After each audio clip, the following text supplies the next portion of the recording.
मराठा मंडल ने दिल्ली का तख्त फोड़ा जहां पे औरंगजेब बादशाह बैठता था।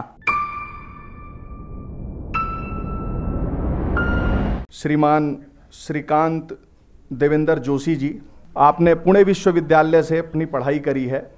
आप अखिल भारतीय विद्यार्थी परिषद के कार्यकर्ता हैं, राष्ट्रीय स्वयंसेवक संघ के भी कार्यकर्ता हैं, तृतीय वर्ष शिक्षित कार्यकर्ता हैं और एनडीए और सीडीएस जैसी स्पर्धा परीक्षा का लेक्चर भी देते हैं। और आप उस महाराष्ट्र से आते हैं कि छत्रपति शिवाजी महाराज का नाम तो हम सब लोगों ने सुना ही होगा, चाहे हम कितने भी इंडिफरेंट हों, क्योंकि उस व्यक्ति की कीर्ति ऐसी थी। तो मैं श्रीकांत जोशी जी से आग्रह करूंगा, आएं और हमें कुछ मराठा इतिहास के बारे में बताएं। श्रीकांत जी सर।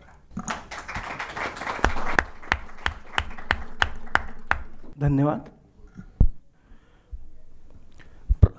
हमारी शुरुआत जो है मराठा इतिहास की, तो मैं बहुत इस पुस्तक में क्या है वो बताने वाला हूँ और किसकी आवश्यकता है।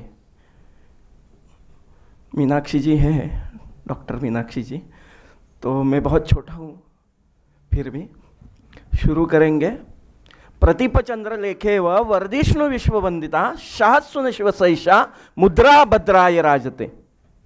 अर्थात छत्रपति शिवाजी महाराज की यह राज मुद्रा है, वो जो जनता है, रयत है, उनके कल्याण के लिए है और उनकी यह राज मुद्रा ऐसे ही प्रतीप चंद्र लेखे हुआ, जैसे चंद्र रहता है, चांद रहता है, वैसे ही बढ़ते जाए। छत्रपति शिवाजी महाराज कुछ नहीं होते तो अच्छे इंजीनियर होते, क्योंकि उनके हर एक फोर्ट में कुछ अलग है। मैं इसलिए ये बता रहा हूँ, महाराष्ट्र में, पूरे भारत में अभी एक ट्रेंड चल रहा है कि जो प्रतिभाशाली स्टूडेंट्स होते हैं, ये सारे स्टूडेंट इंजीनियरिंग या मेडिकल को जाते हैं और उस वजह से सुमार दर्जा का इतिहास जो है वो लिखा जा रहा है और उसका परिणाम यह है कि हम अपना गौरवशाली इतिहास भूलते जा रहे हैं। पैसों के लिए जो इतिहास लिखते हैं, अपने नाम के लिए जो इतिहास लिखते हैं, वो ज़्यादा बढ़ते जा रहे हैं। उसके वजह से हमें अच्छे लोगों की आवश्यकता है जो इतिहास का पुनर्लेखन करें। ऐसे पीएचडी होल्डर्स चाहिए जो एकेडमिक में काम करें और अच्छा इतिहास जो है लिखा जाए, जिससे हमारा गौरवशाली इतिहास आगे बढ़े। अभी हम इस पुस्तक में जो क्या है वो तो आप पढ़ेंगे कि हमारे छत्रपति शिवाजी महाराज जो है वो साक्षात ब्रह्मा, विष्णु और महेश के रूप थे। जैसे महाराणा प्रताप भी थे, उसी वंश से छत्रपति शिवाजी महाराज थे। ब्रह्मा यानी निर्मिति, छत्रपति शिवाजी महाराज ने स्वराज्य की निर्मिति की। भगवान विष्णु की तरह हिंदुओं की रक्षा की और तांडव करते हुए शिवजी की तरह इस्लामी सत्ता का विनाश किया। यह छत्रपति शिवाजी महाराज का वैशिष्ट्य था और उनके ही मार्ग पर उनके जो पुत्र थे धर्मवीर छत्रपति संभाजी महाराज, अभी बलिदान मास चालू है, महाराष्ट्र में लाखों युवक उपवास करते हैं।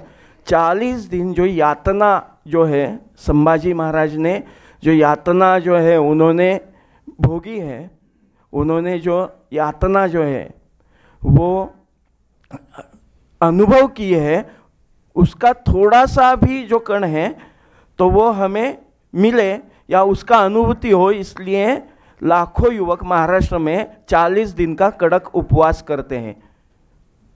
तो उसे बलिदान मास कहते हैं। अमावस के दिन यानी वर्ष प्रतिपदा के पहले वाले दिन वो उपवास जो है वो खत्म होता है, वर्ष प्रतिपदा के दिन छोड़ा जाता है।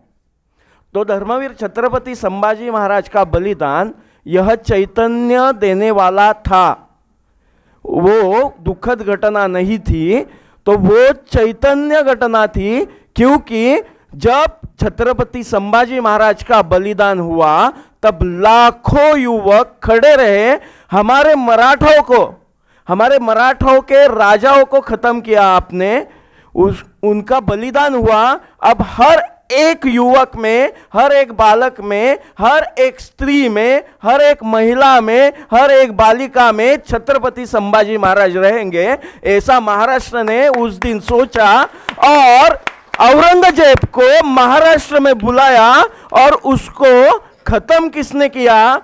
उसको खत्म वो खुद नहीं मरा है, वो जर जर करके मरा है। और एक महिला जो छत्रपति शिवाजी महाराज की बहू थी, उन्होंने औरंगजेब को महाराष्ट्र में खत्म किया है। उनका नाम था छत्रपति महारानी ताराबाई।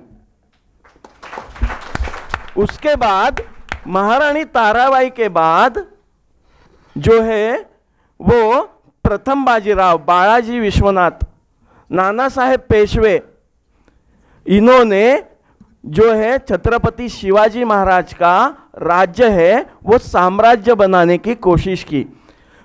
पुणे में एक गढ़ है, उसका नाम है लोहगढ़। लोहगढ़ में छत्रपति शिवाजी महाराज ने, जल व्यवस्थापन उनका बहुत अच्छा था, उसके ऊपर एक अच्छी पूरी बड़ी किताब लिखी जा सकती है। तो एक अष्टकोनी यानी शिवाजी महाराज की राजमुद्रा है, तो उसकी तरह अष्टकोनी एक तालाब बनवाया था लोहगढ़ पे। उसके बाद प्रथम बाजीराव पेशवे जो थे, उन्होंने 16 कोनी, 16 कॉर्नर जिसे कहते हैं, अष्टकोण है ये 8 कॉर्नर्स, वैसे 16 कॉर्नर वाला बड़ा तालाब उसी लोहगढ़ पे बनवाया और जनता को संदेश दिया, छत्रपति शिवाजी महाराज का स्वराज्य अभी साम्राज्य बनने जा रहा है। यह उसका वैशिष्ट्य था। प्रथम बाजीराव पेशवे जो थे उनका वैशिष्ट्य था। वो जो शनिवार वाड़ा बना है, एक अलग बात बताता हूं। तो जनरली जो खरगोश जो है, वो खरगोश के पीछे कुत्ता भागता है, शिकारी कुत्ता। लेकिन शनिवार वाड़ा ऐसी जगह पर बांधा गया जहां पे खरगोश पीछे भाग रहा था, शिकारी कुत्ता उससे डरकर आगे भाग रहा था। ऐसी जगह पे प्रथम बाजीराव ने, उन्होंने सोचा ये कुछ जगह अद्भुत है, और उन्होंने जो शनिवार वाड़ा है उस जगह पे बनाना शुरू किया।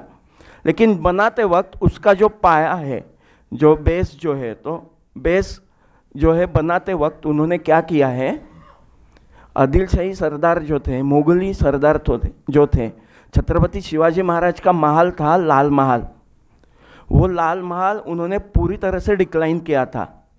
तो उस लाल महल से मिट्टी जो है प्रथम बाजीराव ने वो एक टोकरी में ली, पाँव में चप्पल नहीं थी, और सर से वो जो मिट्टी है वो शनिवार वाड़ा का जो बेस बना रहे थे उसमें डाल दी और संदेश दिया कि हम अब छत्रपति शिवाजी महाराज का स्वराज्य, साम्राज्य जो है वो बनाने जा रहे हैं।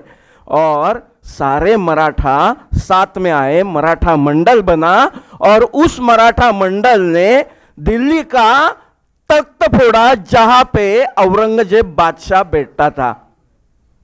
और तख्त फोड़ा नहीं, ऊपर हिंदुओं का भगवा रहता था, नीचे बादशाह बैठता था, और सारे निर्णय जो है वो पुणे दरबार में लिए जाते थे, हिंदू लेते थे और वो अप्लाई करते थे बादशाह। वहाँ बादशाह कौन बैठेगा वो पुणे जो है वो डिसाइड करता था। तो ऐसा हमारा गौरवशाली मराठाओं का इतिहास है। इस पुस्तक को आप पढ़िए, और इस पुस्तक से हम हिंदुओं को, हमारी अगली पीढ़ी को बहुत प्रेरणा मिलेगी। और मैं आप सब से हर जगह पे मैं यही कहता हूँ, रिक्वेस्ट करता हूँ कि आपके बेटे को इंजीनियर बनाए, लेकिन उसको इतिहास का अभ्यासक भी बनाए, वो अच्छा इतिहास लिखे और वो इतिहास हमारे आगे के पीढ़ियों को जो है वो जाए। धन्यवाद।